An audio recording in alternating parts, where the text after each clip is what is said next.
കാര്യമാണ്. ഹൈക്രോസിന് വരുന്ന ഒരു കംപ്ലൈൻ്റ് ആണ് ചില സമയത്ത്. അതായത് നമ്മളിപ്പോൾ ഇത് പാർക്കിങ്ങിലേക്ക് ഇട്ടു, വണ്ടി പാർക്കിങ്ങിലേക്ക് ഇട്ട് കഴിഞ്ഞാൽ നോർമലി ഇവിടെ പാർക്കിംഗ് ബ്രേക്ക് വരും, പാർക്കിംഗ് ബ്രേക്ക് ഓട്ടോമാറ്റിക് അപ്ലൈ ആവും. പക്ഷെ ഇതാവുന്നില്ല. ഇതിപ്പോൾ ഞാനൊരു ട്രിപ്പിന് വേണ്ടി എടുത്തുകൊണ്ട് വന്നപ്പോഴാണ് ഇതിങ്ങനെ കണ്ടത്. 2 ദിവസം മുമ്പ് സർവീസ് ഉണ്ടായിരുന്നു. സർവീസ് കഴിഞ്ഞ് വന്നപ്പോൾ ഇതിങ്ങനെ ഒരു കംപ്ലൈൻറ്റ് ഇതിൽ കാണിക്കുന്നുണ്ട്. അപ്പോൾ ഞാൻ ടൊയോട്ടയിലേക്ക് വിളിച്ചു. ആദ്യം അവർക്ക് മനസ്സിലായില്ല. പക്ഷെ ഇപ്പോൾ കുറച്ച് നേരത്തെ അവിടുത്തെ ഒരു മെയിൻ ടെക്നീഷ്യൻ എന്നെ വിളിച്ചിട്ടുണ്ടായിരുന്നു.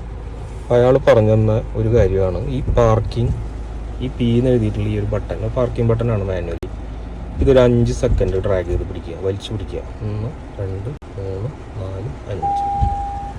അപ്പോൾ ഇവിടെ ഒരു സ്ക്രീനിലൊരു ഡിസ്പ്ലേ എഴുതി കാണിക്കും EPB shift interlock function activated.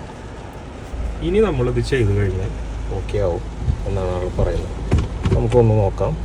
നമ്മളൊരു ചെറിയൊരു ഡ്രൈവ് എടുത്തു, ചെറുതായിട്ടൊന്ന് വണ്ടി എനിക്കിട്ടോ.